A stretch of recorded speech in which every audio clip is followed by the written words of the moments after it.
যে ঘটনা ঘটেছে পানিহাটির খড়দায় আত্মঘাতী হয়েছেন এক প্রবীণ 57 বছর বয়সী প্রদীপ কর। সরাসরি এই ঘটনা বিজেপির ভয় এবং ভাগাভাগি রাজনীতির পরিণতি বলে আক্রমণ শানিয়েছেন মুখ্যমন্ত্রী মমতা বন্দ্যোপাধ্যায়। সুইসাইড নোটে এনআরসির আতঙ্কে তিনি আত্মঘাতী হয়েছেন বলে উল্লেখ রয়েছে।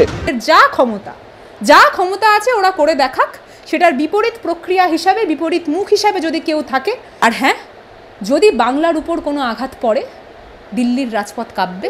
যদি বাংলার কোনো একটা মানুষের উপর আঘাত পড়ে, কোনো একটা মানুষকে আবারও মৃত্যুবরণ করতে হয়, দিল্লির রাজপথ কাঁপবে। শুধুমাত্র তাই নয়, মোদি বাবুর সিটটাও কিন্তু একজন নয়, এই সংখ্যাটা অনেকটাই বেশি। কারণ ঠিক কদিন আগের ঘটনা আপনাদের সকলকে একটু মনে করিয়ে দেওয়া ভীষণভাবে জরুরি। আমি একটু মনে করিয়ে দিই, আমি যেই জায়গাটায় থাকি সেটা মুকুন্দপুর, এবং মুকুন্দপুর থেকে খুব বেশি দূরত্বে টালিগঞ্জ নয়। টালিগঞ্জে এরকম একটা দৃশ্য আমরা আবারও দেখতে পেরেছিলাম, যে কিভাবে একটা মানুষ সুসাইড করতে বাধ্য হয়েছিল কারণ তার ডকুমেন্টসগুলো সে ঠিকভাবে খুঁজে পাচ্ছে না। এবং সে এই কথাটা, তার পরিবারের লোকজন পরবর্তীতে এই কথাটাও বলেছিল যে কিভাবে তার ডকুমেন্টসগুলো কোনো এক বন্যার কারণে তারা আগে যেই জায়গায় থাকতেন সেই জন্য তারা কিন্তু সেখানে খুইয়ে দিয়েছিলেন, এবং তার পরবর্তীতে যখন তার সন্তান এই জিনিসটা মাথায় আর নিতে পারলেন না, তা সে ডিটেনশন ক্যাম্পে যেতে চায়নি। কারণ সে জানে যে কিভাবে তাদেরকে টেনে হিচড়ে ডিটেনশন ক্যাম্পে নিয়ে যাওয়া হবে। এত পরিশ্রম এই বাংলার মাটিতে থেকে, এই বাংলার মাটির জন্য করা সত্ত্বেও তারা কিন্তু নাগরিকের কাজটা বরাবরই করেছিলেন। তারা কিন্তু একটা সচেতন ব্যক্তির কাজটা বরাবরই করেছিলেন। কিন্তু তারা এমন কোন ক্রাইম করে ফেলেছিলেন যে যেটার জন্য তাদের মনে এই জিনিসটা আনাতে তারা বাধ্য হলো। বিজেপির লোকজনরা যেইভাবে ক্রমাগত ক্ষেত্রে আমরা দেখে যাচ্ছি যে সাধারণ মানুষজন যারা জেনুইন ভোটার তাদেরকে সরিয়ে দিয়ে তারা বাস্তবে চাইছে যে ভূত থেকে শুরু করে বাড়ির পোষ্যরা সেই জায়গাটা নিক। কিন্তু এই জিনিসটা কোনোদিন যারা এই বাংলার মানুষজনদের প্রতিনিধি, উদাহরণে তৃণমূল কংগ্রেস, কোনোদিনই হতে দেবে না, বা হতে দেয়নি, বা আগামী দিনেও দেবে না। এবং তাই জন্য এসআইআর নিয়ে আমাদের কণ্ঠস্বর প্রথম দিনে যতটা তীব্র ছিল, আমাদের এখনও ততটাই তীব্র, এবং আগামী দিনে ততটাই তীব্র থাকবে। আমাদের মূল কথা একটা জায়গায়, যে এসআইআর কিছু জায়গায় কেন, এসআইআর হলে সব জায়গায় হোক না। আমাদের কথাটা হচ্ছে এসআইআর কি 5 দিনের একটা প্রক্রিয়া, যে 5 দিনের মধ্যে আমি নতুন পুরনো লিস্টটাকে ডিসলভ করে নতুন লিস্ট ক্রিয়েট করে দেবো, এবং সেইখানে শুধুমাত্র স্বচ্ছ লোকজনরাই থাকবে, সেই গ্যারেন্টি আমরা নিতে পারবো। যেখানে কদিন আগেও আমরা এই দৃশ্য দেখে এসেছি যে কীভাবে মানুষজনদের নাম বাদ গেলেও ডগেশ বাবুর নাম সেখানে উপস্থিত আছে, এবং তার মায়ের নাকি স্ত্রীর নাম কুতিয়া দেবী, সেই জিনিসটা আমরা দেখে এসেছি। তাই আজকের দিনে দাঁড়িয়ে আমাদের সকলকে একটা জিনিস বুঝতে হবে, যে বিজেপি মূল একটা জিনিসই চাইছে, বাংলা হোক বা সেই সব জায়গা, যেই সব জায়গাগুলোতে বিজেপি বিরোধী সরকার রয়েছে, সেই সব জায়গাগুলোতে এসআইআর করে জেনুইন ভোটাররা যারা রয়েছে তাদেরকে বাদ দিয়ে ভুতুরে ভোটারদেরকে সেই জায়গাটা দিয়ে তার পরবর্তীতে তারা যাতে ভোট ব্যাংকে একটা বড় এফেক্ট ফেলতে পারে। অন্যদিকে গতকাল প্রেস কনফারেন্স, প্রায় 2.5 ঘন্টার নির্বাচন কমিশনের প্রেস কনফারেন্স, সেই প্রেস কনফারেন্স কমপ্লিট হয়ে যাওয়ার পর সাংবাদিকরা যখন প্রশ্ন করলো, সেই প্রশ্নে বারংবার বাংলা নাম উঠে এলো। কেরল, গুজরাট, আন্দামান নিকোবর দ্বীপপুঞ্জ থেকেও বাংলার নাম উঠে এলো। তার একটাই মূল কারণ, আমরা দেখেছি সোমবার দুপুরবেলায় নবান্ন থেকে একটি নোটিশ জারি করা হয়েছে, যেখানে প্রায় 500রও বেশি আমলাদের রাতারাতি বদলির নোটিশ দেওয়া হয়েছে। সেই আবহে এসআইআর এইরকম প্রেস কনফারেন্সে বাংলার নাম বারবার উচ্চারণ হচ্ছে। কেন বাংলাকে সবসময় বেশি মাইলেজ দিচ্ছে বিজেপি, কী বলবে? জিনিসটা মাইলেজের নয়, জিনিসটা হচ্ছে বাংলাকে টেনে হিস্ট্রি নিচে নামানোর, এবং এই জিনিসটা বরাবরই তারা করে এসছে সর্বক্ষেত্রে। যদি আমি তোমাদেরকে একটা উদাহরণ হিসাবে ওই 100 দিনের টাকার কথাটা তুলে ধরি, তাহলে তোমরা আরেকটু সুন্দরভাবে বুঝতে পারবে। কারণ 100 দিনের টাকাটার যেই লড়াইটা আমরা 2023 থেকে লড়ছি, এবং তার আগে থেকেও আমরা প্রত্যেকে একটা জিনিস জানি, 2022-এর পরবর্তী থেকে এই গোটা টাকাটাই কিন্তু বন্ধ করে দেওয়া হয়েছিল। এবং প্রত্যেকটা মানুষ যারা খেটে খাওয়া মানুষ, তাদের অধিকারের টাকার জন্য যদি কেউ লড়ে থাকে সেটা কিন্তু তৃণমূল কংগ্রেস। তোমরা এই জিনিসটা খুব সুন্দরভাবেই জানো যে কীভাবে অভিষেক বন্দ্যোপাধ্যায়ের নেতৃত্বে এবং অবশ্যই মমতা বন্দ্যোপাধ্যায়ের আদেশস্বরূপ আমরা দিল্লিতে উপস্থিত হয়েছিলাম, সেখানে ধর্ণা হয়েছিল, রাজপথ দখল হয়েছিল। এবং গতকাল একটা নিউজ বেরিয়েছে, সেই নিউজটার মাধ্যমে এই জিনিসটা আমরা আবারও বুঝতে পারলাম যে কীভাবে সুপ্রিম কোর্টের কাছ থেকে একটা সুপ্রিম থাপ্পড় খেলো বিজেপি। এই দৃশ্যটা আমরা আগেও দেখেছিলাম হাইকোর্টে, সেই জিনিসটারই আবার রিপিট হলো। আসলে কি জানো তো, এরা এতটাই নির্লজ্জ, এরা প্রতিটা ক্ষেত্রে বাংলাকে টেনে হিস্ট্রে নামানোর চেষ্টা করে। শুধুমাত্র তাই নয়, বাংলার গায়ে কালি তোলার চেষ্টা করে, বরাবরই করে এসছে। কারণ এদের মূল উদ্দেশ্য হচ্ছে বাংলা, বাঙালি এবং যারা বাংলা ভাষায় কথা বলে তাদেরকে টেনে হিস্ট্রে নামানো, তাদের গায়ে আঘাত করা। কারণ একটা দৃশ্য গতকালের আবারও তোমাদের সকলের চোখের সামনে তুলে ধরি, সেই বিজেপি শাসিত রাজ্য, যেই ডাবল ইঞ্জিন সরকারের কথা তারা বহু ক্ষেত্রেই বলে থেকেছেন, কলার তুলে কত কথাই না বলেছেন, সেই ডাবল ইঞ্জিন সরকার যেই জায়গায় রয়েছে সেখানে কিন্তু একটা শ্রমিককে মেরে তার মাথা ফাটিয়ে একটা ট্রেন লাইনে ফেলে দেওয়া হয়েছে। এই দৃশ্য আমরা গতকাল দেখেছি। শুধুমাত্র তাই নয়, যারা নারী সুরক্ষার কথা বলে সেই সব জায়গাতেও আমরা দেখেছি যে কিভাবে প্রত্যেকটা মানুষ, সাধারণ ব্যক্তি যারা নারী মহিলা, তাদের উপর ক্রমাগত অত্যাচার চলেছে। এবং এই দৃশ্য আমাদের চোখের সামনে উঠে এসছে যে যারা মহিলারা রয়েছে, যারা বাংলা ভাষায় কথা বলে, যারা সাধারণ মানুষেরা রয়েছে যারা বাংলা ভাষায় কথা বলে, তাদেরকে টেনে হিচড়ে ডিটেনশন ক্যাম্পে নিয়ে যাওয়ার বহু দৃশ্য আমাদের চোখের সামনে উঠে এসছে। উদাহরণে যদি আমি সেই মানুষটার কথা বলি যার গলায় একটা কণ্ঠীর মালা ছিল, তুলসীর মালা ছিল, সে যে অন্য কোনো ধর্মের বলে তো আমি মনে করি না। সেই ধর্মের, যেই ধর্মের প্রতিনিধি হিসাবে দাবি করে শুভেন্দু অধিকারী নিজেকে, যাই হোক, সাধারণ মানুষেরা তাকে যে নিজেদের প্রতিনিধি হিসাবে দাবি করে না বা মান্যতা দেয় না, সেটা কিন্তু বারবার আমাদের চোখের সামনে স্পষ্ট হিসাবে দাঁড়িয়েছে। আজকে আমাদের সকলকে বুঝতে হবে যে কিছু কিছু জায়গা বাদ গেছে। উদাহরণে আসাম। আজকে আমাদের সকলকে বুঝতে হবে যে অভিষেক বন্দ্যোপাধ্যায় একটা হুঙ্কার দিয়েছিলেন কদিন আগে, যখন এসআইআর নিয়ে প্রথম কথাগুলো চলছিল, যখন বিভিন্ন ক্ষেত্রে আমরা রাজপথে নেমে লড়াইটা করছি, তখন একটা কথা আমাদের দিক থেকে স্পষ্ট হিসাবে কিন্তু গেছিল, যদি আপনি মনে করে থাকেন যে ভোটার তালিকাটাই ভুয়ো, ভোটার তালিকাটাই ভুল, তাহলে সেই ভোটার তালিকার ভিত্তিতে যারা যারা ইলেক্টেড হয়েছে তারা কেন পদত্যাগ করছে না। আর সেখান থেকে বুক ঠুকে অভিষেক বন্দ্যোপাধ্যায় এই কথাও বলেছিলেন যে যদি পদত্যাগ করতে হয় আমরাও করব, সেই জিনিসটা আমরা গ্রহণ করব, কিন্তু আপনারাও করুন। কারণ সেই ভিত্তিতেই সেন্ট্রাল গভর্নমেন্টে আজকে আপনারা বসে আছেন। তাহলে কোন ভিত্তিতে আপনারা আপনাদের পকেটের পয়সা দিয়ে ওই ইলেকশন কমিশন, ক্ষমা করবেন, আপনাদের পকেটের পয়সা তো নয়, এইগুলো সেই পয়সা যাদের মানুষজনদের অধিকার আপনারা তাদের হাত থেকে কেড়ে নিতে চাইছেন, সেই ট্যাক্সের টাকা, সেই পিএম ফান্ডের, পিএম কেয়ারের টাকা, যেই কেয়ারের আমরা এখনও কোনো হিসাব পাইনি, এই সব টাকা সেই টাকা যে প্রত্যেকটা সাধারণ মানুষরা নিজেদের পরিশ্রম করে খেটে আমদানি করেছিলেন এবং তার পরবর্তীতে আপনারা চুরি করেছেন। এবং এই টাকা সেই টাকা যেই টাকায় আপনারা পিছু পিছু ওই 1 টাকা ভিত্তিতে এত একর জমি ওই আদানি আম্বানিদেরকে বেচে দিয়েছেন। এই টাকা সেই টাকা যেই অধিকারের, যেই পরিশ্রমের টাকাগুলো আপনারা ছিনিয়ে নিয়েছেন সাধারণ মানুষের হাত থেকে, বাংলার মানুষের হাত থেকে, এবং সেই প্রত্যেকটা জায়গার মানুষের হাত থেকে যারা কিন্তু আপনাদেরকে ভোটটা দেয়নি।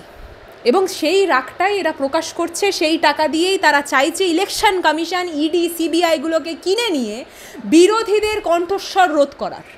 কিন্তু এই প্রচেষ্টা যে কোনোদিনই আমরা সফল হতে দেব না। তাই জন্যে এসআইআরকে নিয়ে প্রথম দিন থেকে শুরু করে আজকে এবং আগামী দিনেও যতটা তীব্র কণ্ঠস্বর আমাদের ছিল, আমাদের এখনও রয়েছে এবং আগামী দিনেও থাকবে। আমাদের মূল লড়াইটা আর কোনো জায়গায় নয়, আমাদের মূল লড়াইটা কিন্তু এসআইআর যেইভাবে আমাদের চোখের সামনে পেশ করা হচ্ছে সেই জিনিসটাকে নিয়ে। এসআইআর আজকে আমাদের সকলকে বুঝতে হবে, এটা কিন্তু আর মানুষজনদের ভালোর জন্য নয়, এইটা শুধুমাত্র বিজেপির ভালোর জন্য করা হচ্ছে। আর বিজেপির ভালো মানে কিন্তু আমাদের ভারতবর্ষের খারাপ। কারণ বিজেপি সেই একটা দল যার ওই অত্যন্ত প্রিয় অমিত শাহ বাবু কিন্তু কনস্টিটিউশনকে মান্যতাই দেন না। বিজেপি সেই একটা দল যারা সেকুলার কথাটাকে একটা কটূক্তি হিসাবে ব্যবহার করেন। বিজেপি সেই একটা দল যারা কুসুম কোন কুসুম নিয়ে ওই বিভিন্ন সাংবাদিক, ক্ষমা করবেন সাংবাদিক বলবো না কারণ তোমরাও তো সাংবাদিক, তাই তাদেরকে সাংবাদিক বলা মানে তোমাদের সাংবাদিকতাকে ছোট করা, তাই সেই জিনিসটা আমি বলবো না। তাদের মতো নোংরা মানুষগুলো নেচে নেচে চ্যানেলে দাঁড়িয়ে কুসুম কোন কুসুমের ভঙ্গিমা করে বেড়ান, নৃত্য করে বেড়ান। আজকে তারা মনে করে যে 4টে স্তম্ভের একটা স্তম্ভ, এবং শুধুমাত্র তাই নয়, ইলেকশন কমিশন এবং বিভিন্ন ইডি সিবিআইকে কিনে নিয়ে তারা সরকার গড়তে পারবে, যেই জিনিসটা বাংলার মানুষ হতে দেবে না, যেই জিনিসটা তৃণমূল কংগ্রেস হতে দেবে না। তাই আমাদের এই লড়াই আগামী দিনেও ছিল এবং পূর্বেও ছিল এবং আগামী দিনেও কিন্তু এই জিনিসটা চলবে। ভাষা আন্দোলনের মঞ্চ হোক বা 21শে জুলাই মঞ্চ, সেখান থেকে বারংবার রাজ্যের সুপ্রিমো মমতা বন্দ্যোপাধ্যায় থেকে শুরু করে অভিষেক বন্দ্যোপাধ্যায় বারংবার বলে এসছেন যে এসআইআর করতে দেওয়া যাবে না বাংলায়, আমরা সর্বৈবভাবে এসআইআর রোধ করব বাংলায়। সেক্ষেত্রে দেখা গেল কালকেও নির্বাচন কমিশন বাংলায় এসআইআর হবে এরকমটাই জানিয়ে দিলেন। সেদিক থেকে পদ্ম শিবির থেকে এবার একে একে কটাক্ষ ধেয়ে আসে এমনও কথা অর্জুন সিং থেকে শুরু করে শুভেন্দু অধিকারী, তারা বারংবার বলছে যে কোট অ্যান্ড কোট কালিরামের ঢোল ফেসে গেছে। দেখুন, অর্জুন সিং যেই কথাটা বলেছেন বা শুভেন্দু অধিকারী যেই কথাটা বলেছেন, যদি এসআইআরটা ঠিকভাবে হতো তাহলে কিন্তু অর্জুন সিং এবং শুভেন্দু অধিকারীর মতো লোকজনদের নামটা সর্বপ্রথম বাদ হওয়ার কথা হতো, কিন্তু সেই জিনিসগুলো হবে না। বাস্তবে কি হবে যে তোমার আমার নাম বাদ যাবে, সেইগুলোকে এমনভাবে পোর্ট্রে করা হবে যে তুমি আমি কিন্তু এই ভারতবর্ষের নাগরিক নই। আজকে আমাদের সকলকে বুঝতে হবে যে যেখানে আধার কার্ড থেকে শুরু করে ভোটার কার্ড, সেই জিনিসটাই তো আমাদের বাস্তব ডকুমেন্ট, সেটাই তো আমরা বরাবরই দিয়ে এসেছি। তোমার আইডেন্টিফিকেশান তুমি কিভাবে প্রকাশ করেছো পূজিতা? স্বাভাবিকভাবে তোমার ভোটার আইডেন্টিফিকেশান কার্ড বা আধার কার্ড দিয়ে বা পাসপোর্ট দিয়ে। তাহলে আজকে আমাদের সকলকে বুঝতে হবে, তাহলে সেই পাসপোর্টটারও কি কোনো মূল্য থাকবে না? তাহলে কি আধার কার্ডের কোনো মূল্য থাকবে না? তাহলে ভোটার কার্ডের কোনো মূল্য থাকবে না? তাহলে দিন শেষে তোমার আমার কোনো মূল্য থাকবে না? কাদের মূল্য থাকবে? যারা আমাদের ভোটে নির্বাচিত হয়েছে। যদি তারা মনে করে যে আমরাই অবৈধ, তাহলে তারা বৈধ কিভাবে? এই প্রশ্নটা কি খুব ভুল? কোনো দিনই হতে পারে না। আজকে যখন অভিষেক বন্দ্যোপাধ্যায় বারবার বলছে যে আপনারা পদত্যাগ করুন, ক্যাবিনেট ভেঙে দিন, তখন তাদের সেই ক্ষমতা হচ্ছে না কেন? আমাদের প্রশ্নটা সেখানে। কারণ তারা সেই ক্ষমতা দেখাতে চায় না, কারণ তারা সেই ক্ষমতা দেখাতে পারবে না, কারণ তাদের সেই বুকের পাটা নেই। কারণ দিন শেষে তাদের মূল উদ্দেশ্য হচ্ছে জেনুইন ভোটারদেরকে টেনে হিচড়ে ডিটেনশন ক্যাম্পে পাঠানো। তোমাকে আমাকে বা সাধারণ যারা জেনুইন নাগরিক, জেনুইন সাংবাদিকরা রয়েছে, এই দৃশ্যটা আমার ভয় লাগে তোমাদের জন্য, জানো তো। কারণ ঠিক কদিন আগের দৃশ্য আমরা এরকমও দেখে এসেছি যে যেই সাংবাদিকটা জেনুইন তথ্য তুলে ধরছিল, যে জেনুইন তথ্যগুলো স্বাভাবিকভাবে বিজেপির বিপরীতে ছিল, তাকে কিন্তু খুঁজে পাওয়া যাচ্ছে না, তার মৃতদেহ পাওয়া গেছে। এবং এই দৃশ্য একটা নয়, এই দৃশ্য বারবার আমরা দেখেছি। তাই আজকের দিনে দাঁড়িয়ে বিভিন্ন যে সাংবাদিকরাও রয়েছে যারা জেনুইন কথাটা তুলে ধরেন, তাদেরও কিন্তু একটা রিস্ক রয়েছে, যেমন আমাদের রিস্ক রয়েছে। আজকের দিনে দাঁড়িয়ে যখন সত্যি কথাটা বলছি, আমরা তো কোনো কটূক্তি ব্যবহার করি না পূজিতা। বিভিন্ন ইন্টারভিউ তুমি আমার নিয়েছো, সেখানে তো এরকম কোনো শুভেন্দু অধিকারী যে কথাগুলো বলেন সেরকম কোনো কথা, নোংরা কথা নেই, কাউকে ছোট করা নেই, বাস্তব কথা তুলে ধরেছি।